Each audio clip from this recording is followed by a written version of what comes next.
Somebody asked me the other day how many recessions I've witnessed in my lifetime. I had to stop and count 14.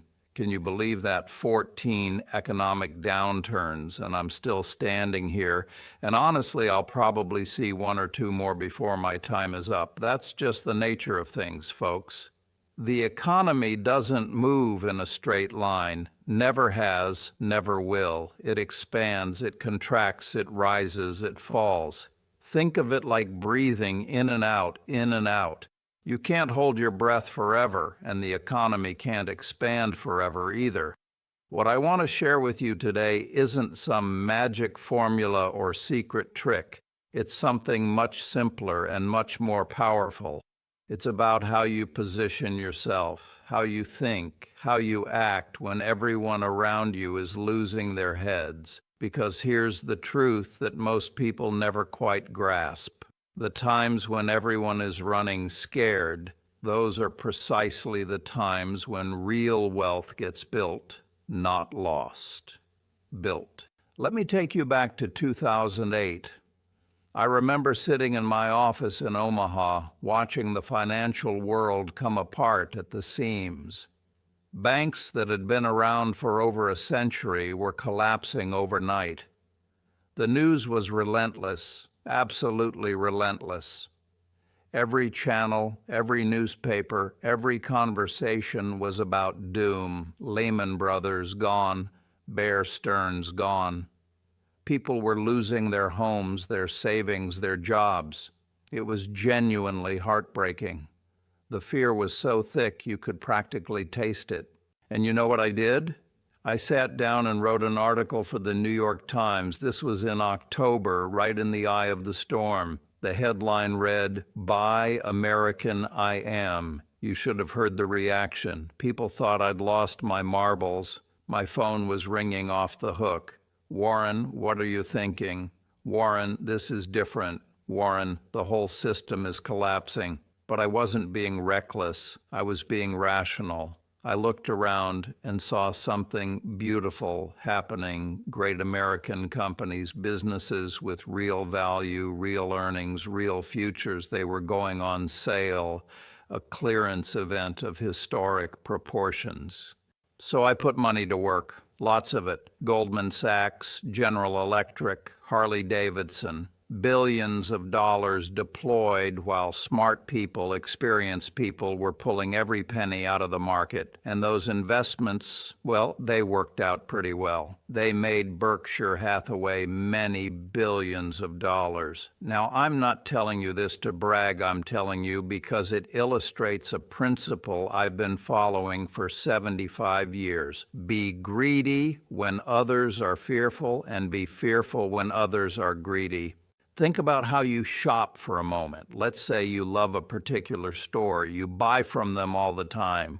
One day you walk in and there's a massive sale. Everything's 50% off, 60% off, 70% off. What do? You load up your cart, right? You buy things you've been wanting, you take advantage. But here's the strange thing about human psychology. When stocks go on sale during a recession, people do exactly the opposite. They run away, they sell, they swear they'll never invest again. It's irrational, but it's predictable.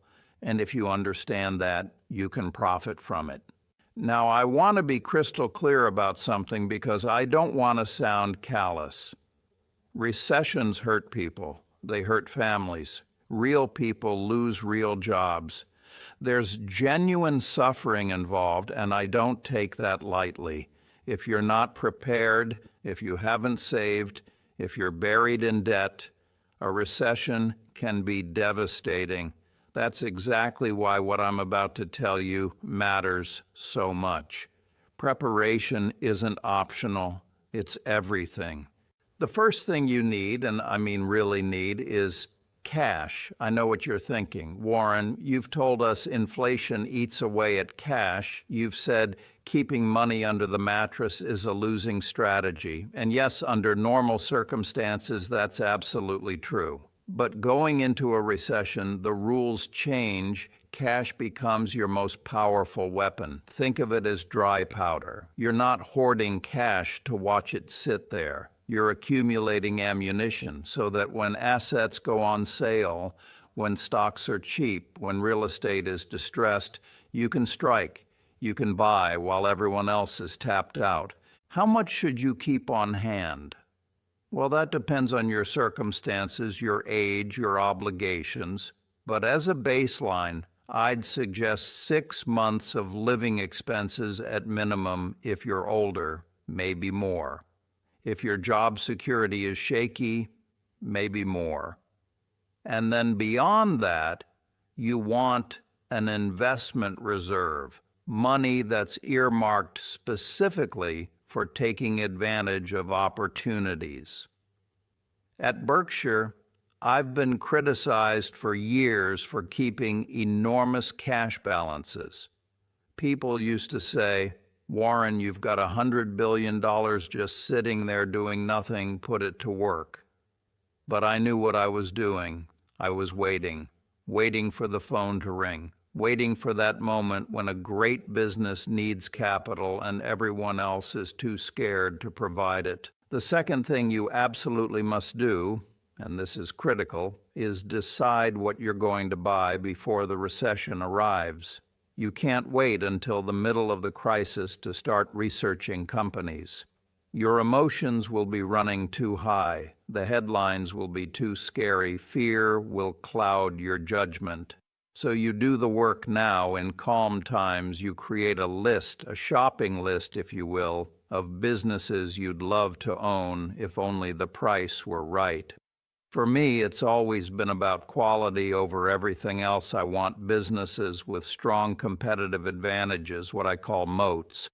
I want companies with solid balance sheets, competent management, products or services that people will still need in 5 years, 10 years, 20 years. I'm not interested in buying junk just because it's gotten cheaper. A terrible business is still terrible even at a low price, but a wonderful business at a discount, now that's something special. Let me tell you a story from way back in 1963. There was this thing called the salad oil scandal. Sounds almost comical now, doesn't it? But at the time, it nearly destroyed American Express. One of their subsidiaries had backed some loans that went spectacularly bad. The stock got hammered. It fell and fell and fell. People were panicking, selling, running for the hills. But I'd studied American Express. I knew their charge card business. I knew how much people valued that green card in their wallet. I knew this scandal, as bad as it looked, didn't fundamentally damage what made American Express valuable. So I bought, and I didn't buy a little. I put 40% of my partnership's entire capital into American Express. My partners thought I'd gone insane. The stock was still falling. The news was getting worse. Why on earth would you buy more? But I'd done my homework. I knew what the business was worth, and I knew it was on sale. That investment multiplied many times over. I held it for decades. It made Berkshire hundreds of millions of dollars. But the only reason I could do that was because I'd prepared. I'd studied the company beforehand. I understood it. So when the moment came, when the opportunity presented itself, I didn't hesitate. This brings me to something I need to hammer home because I've seen it destroy more investors than anything else. Never, and I mean never, use borrowed money to invest. Leverage is seductive. When things are going up, it feels like genius. You borrow money, you buy stocks, they rise, you make even more money. It's intoxicating. But leverage is also the fastest way to lose everything you've built. Here's what happens every single time. The market turns, stocks fall, and if they fall far enough, you get the dreaded margin call. The lender wants their money back right now, so you're forced to sell at precisely the worst moment at the bottom when you should be buying. You lose your capital, you lose your opportunity, you lose everything. I have never used leverage in my personal investing, never. And Berkshire uses very, very little debt. The reason is simple. Investing is supposed to compound wealth over time. Compounding is magical, but it requires time. If leverage wipes you out, the compounding stops. Game over. Let me tell you about long-term capital management. This was back in 1998. A hedge fund run by some of the brightest minds on Wall Street. I'm talking Nobel Prize winners. These weren't amateurs. They had sophisticated computer models, brilliant strategies, and they used massive amounts of leverage. When the Russian financial crisis hit, when things went sideways, they didn't just lose money.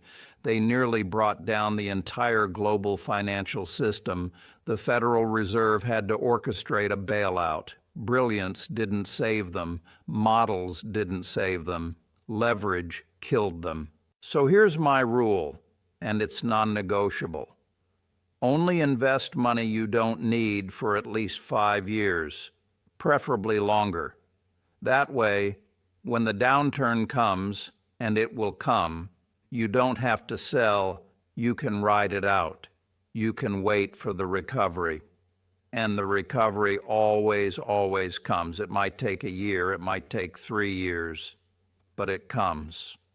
The American economy has been growing for over 2 centuries now, and I don't see that changing.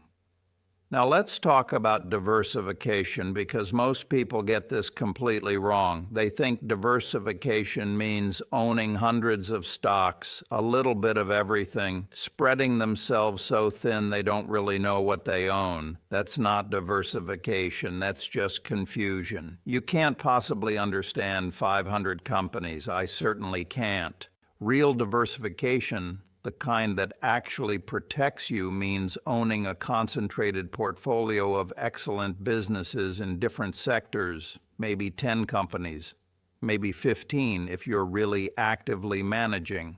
But each one should be a business you understand deeply, a business you'd be comfortable owning even if the stock market closed for 10 years. And they should operate in different industries so that if one sector gets hit hard, your whole portfolio doesn't crater. For instance, you might own a solid bank, a consumer goods company, maybe a utility, an insurance business, a railroad, different economics, different risk profiles, different cycles. That's intelligent diversification. And here's something most people don't realize.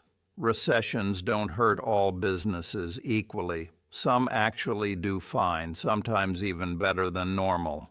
Take utilities. People still need electricity, they still need water, they still need gas. They might cut back on other things, but they're not going to sit in a dark, cold house or consumer staples. People still brush their teeth, still buy groceries, still use soap and toilet paper. These aren't exciting businesses. They're not going to make you rich overnight, but they're stable. They're predictable. They generate cash in good times and bad times. During 2008, while the banks were imploding, while the cyclical stocks were getting absolutely destroyed, my holdings in companies like Procter & Gamble and Johnson & Johnson just kept chugging along. They kept paying dividends. They kept generating cash. And that stability, that foundation, gave me the confidence to buy more of the beaten-down cyclicals.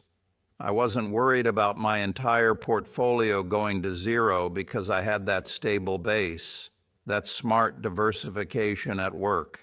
Another thing that's absolutely crucial, and I learned this the hard way early in my career, is paying attention to balance sheets.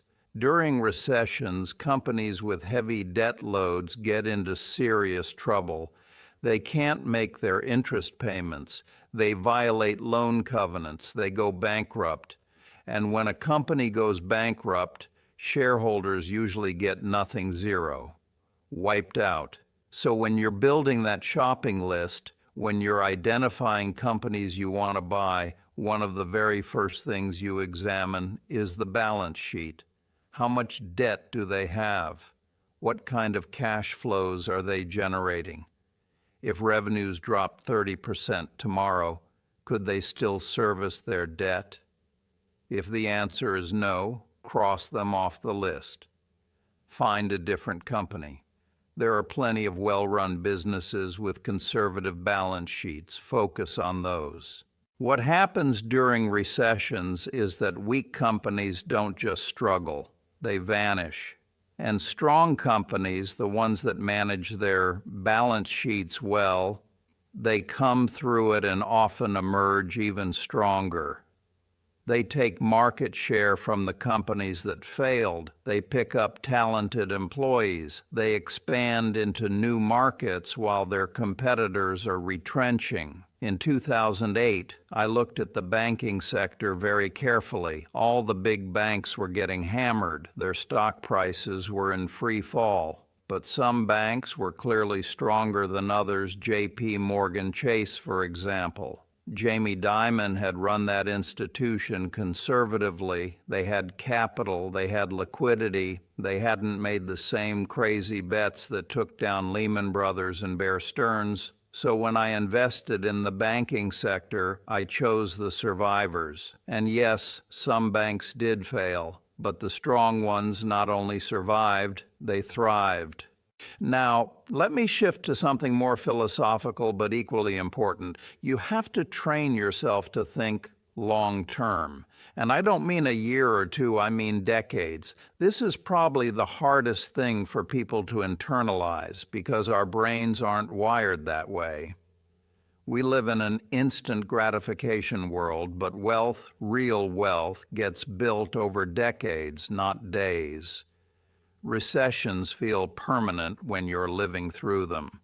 I've been through enough of them to promise you they feel like the world is ending. The news is terrible. Your portfolio is down. Everyone's pessimistic. It's easy to believe things will never get better, but they're temporary. They always are.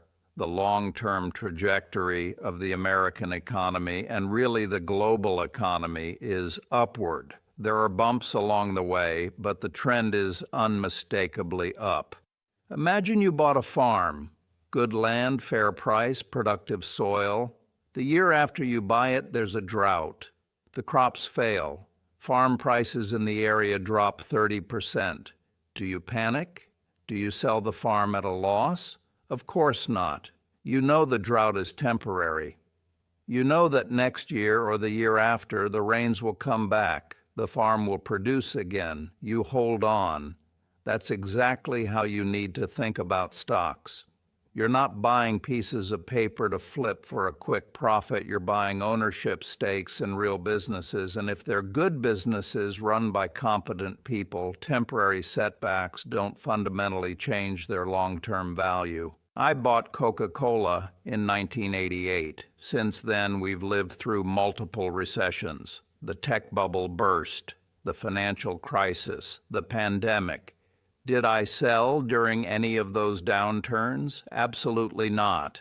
I bought Coca-Cola because I believed in the enduring power of that brand. I bought it knowing I wanted to own it for decades, and today that investment is worth many, many times what we paid. Not because I was smart enough to trade in and out, because I held on, because I thought long-term. My teacher, Ben Graham, used to say something I've never forgotten. He said the stock market is a voting machine in the short run, but a weighing machine in the long run. What he meant was that day to day, week to week, stock prices are driven by emotion, fear, greed, panic, euphoria.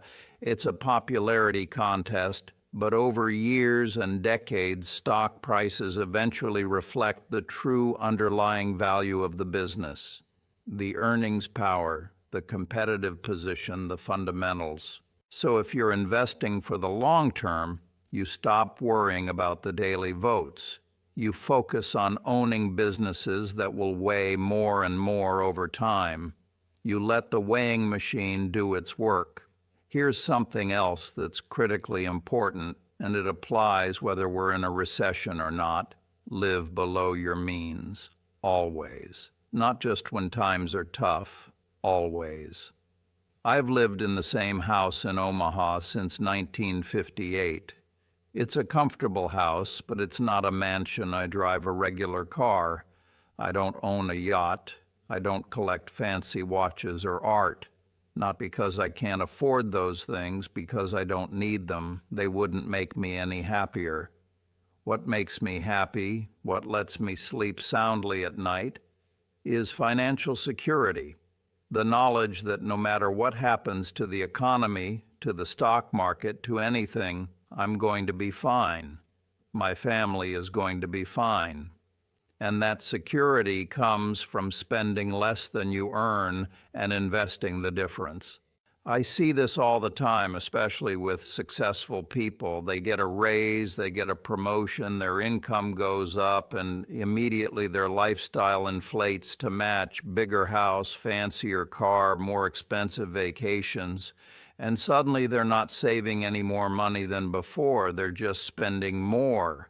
That's a trap. That's how you stay on the treadmill forever. The smart approach when your income rises is to keep your lifestyle exactly the same and bank the difference. That's how wealth gets built. That's how you create options for yourself. I know doctors and lawyers making $300,000, $400,000 a year who are living paycheck to paycheck because they spend everything. And when a recession hits, when they lose their job or take a pay cut, they're in crisis mode immediately. No cushion, no reserves, no options.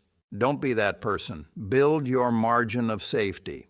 Live like you earn half of what you actually earn and invest the rest. That discipline will serve you better than any stock tip or investment strategy I could ever give you. Let me talk about information for a moment, because this is tricky during downturns. You need to stay informed. You need to understand what's happening in the world, in the economy, in your businesses. But there's a difference between being informed and being obsessed. The media makes money from attention, and fear is one of the best attention grabbers there is. So during a recession, every headline screams disaster. Every story is about how much worse things are getting. And if you're consuming that all day long, it will affect your thinking. It will make you scared. It will make you want to sell. I read the news every day. I stay current. But I don't let it dictate my decisions. I focus on fundamentals. What are my businesses earning? What are their competitive positions? What are their prospects? That's what matters, not what some commentator on television is predicting. My advice is to limit your news consumption during recessions. Check in once a day to get the broad picture, but then turn it off. Don't watch the financial news channels all day. That's a recipe for terrible decisions. Trust your preparation. Trust your research. Trust your long-term plan. Tune out the noise. I remember the late 90s during the dot-com bubble. Everyone, and I mean everyone, was telling me I was wrong. I was missing it. I was too old. I didn't understand the new economy. The internet was changing everything, and traditional valuation metrics didn't matter anymore. The news was filled with stories about day traders making millions. People were quitting their jobs to trade full-time. It was absolute mania, and I ignored it. I stuck to what I knew. I focused on businesses with real products, real customers, real earnings, companies I could understand and value. And when that bubble burst, when those internet stocks fell 95%, I was perfectly fine, more than fine actually, because I hadn't gotten swept up in the madness. That's what I mean about tuning out narratives. The media creates these stories, these compelling narratives, and they can be very seductive. But they're often wrong, especially at extremes. Stay informed, but think independently. Don't let the crowd think for you. Understanding the difference between price and value is fundamental to everything I do. Ben Graham drilled this into me when I was just starting out. Price is what you pay, value is what you get. During recessions, prices fall. Sometimes they fall dramatically, but the underlying value of good businesses doesn't fall nearly as much. That creates a gap, a disconnect, and that gap is where you make your money. Let me give you a simple example. Imagine a business that consistently earns $10 million a year in profit. In normal times, the market might value that business at $150 million, but during a recession, even though the business is still earning close to $10 million, the stock price might fall to $80 million, $60 million, maybe even lower. The price dropped, but the value didn't change that much. That's your opportunity. If you can buy when that gap is wide, when price has fallen far below value, you're going to make extraordinary returns when they eventually converge again. That's value investing in a nutshell. That's what I've been doing for 75 years. And recessions create the widest gaps between price and value, the best opportunities. You just have to train yourself to see past the price, to focus on the underlying worth of the business. Here's something people often miss. Don't try to time the recession perfectly. You can't. Nobody can. I certainly can't tell you exactly when the next downturn will start or exactly when it will end. I can't tell you the precise day to buy. What I can tell you is that when stocks are down 30, 40, 50%, when fear is everywhere, when people are panicking, that's a good time to be buying. You don't need to catch the exact bottom. In fact, trying to catch the exact bottom is usually a mistake. You'll wait and wait and wait, trying to get that perfect price, and by the time you're certain the bottom is in, the market has already recovered 20 or 30%. The opportunity has passed you by. My approach is to start buying when things are clearly bad, when stocks are clearly cheap. Buy some. If they go down more, buy more. If they fall even further, buy even more. Still, you're averaging and you're not trying to be perfect. You're taking advantage of the discount. And when the recovery comes, and it always comes, you'll do very well. Perfect is the enemy of good in this business. Don't try to be perfect. Be smart. Be disciplined. That's more than enough. Study history. Every recession is different in its details, but the patterns repeat. The Great Depression, the stagflation of the 70s, the crash of '87, the tech bubble, the financial crisis, the pandemic. Each one teaches you something. Each one shows you what works and what doesn't. Read about them. Learn from them. Don't make the same mistakes others have made.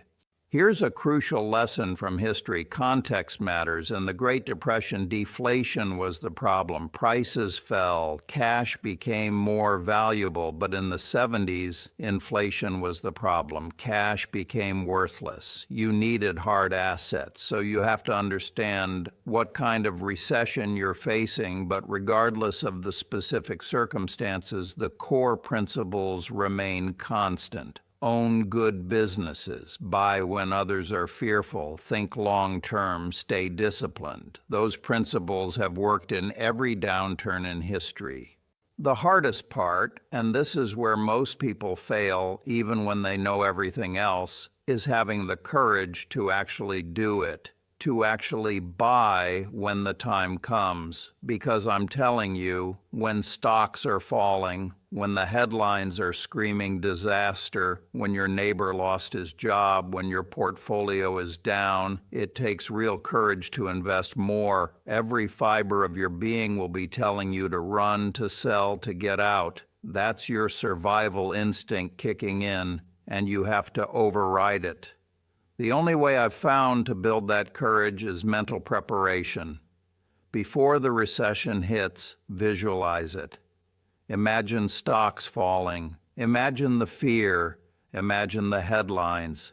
And then imagine yourself staying calm, following your plan, buying. Practice it in your mind over and over. So when it actually happens, it's not shocking. It's not new. You've already been there mentally. You know what you're going to do. That's how you build courage. That's the difference between the people who make fortunes during downturns and the people who just watch it happen from the sidelines. And finally, the last thing, be patient. This is probably the hardest skill to develop because patience isn't exciting. It doesn't make for good stories, but it's everything. When you buy stocks during a recession, they don't immediately shoot back up. They bounce around. They might go down more. They might stay down for a long time, and that tests you. That tests your resolve. But if you've done your homework, if you've bought quality businesses at reasonable prices, all you have to do is wait. Think about planting an oak tree. You plant the acorn, you water it, you protect it from rabbits and deer, but you don't dig it up every week to check if it's growing. You just let nature take its course. And years later, you have this magnificent tree. Investing during recessions works the same way. You plant your seeds, you protect them, and you wait. If you can do that, if you can truly be patient, the rewards will come. So let me bring this all together. Recessions are coming. I don't know when. Could be next year, could be 5 years from now. But they're coming as sure as the sun rises. And when they arrive, you have a choice. You can do what most people do, which is panic, sell, and miss the recovery. Or you can be prepared. You can see it for what it really is, which is an opportunity. Start building your cash reserves today. Create that shopping list of businesses you want to own. Prepare yourself mentally for what's ahead. Avoid debt like the plague. Think in decades, not quarters. Do those things, and when the downturn comes, you'll be ready. I'm 95 years old now. I won't see many more recessions, but you will. You've got decades ahead of you, decades of cycles, decades of opportunities. Don't waste them. Don't run when you should be buying. Learn these lessons now while times are good so you can profit when times get tough.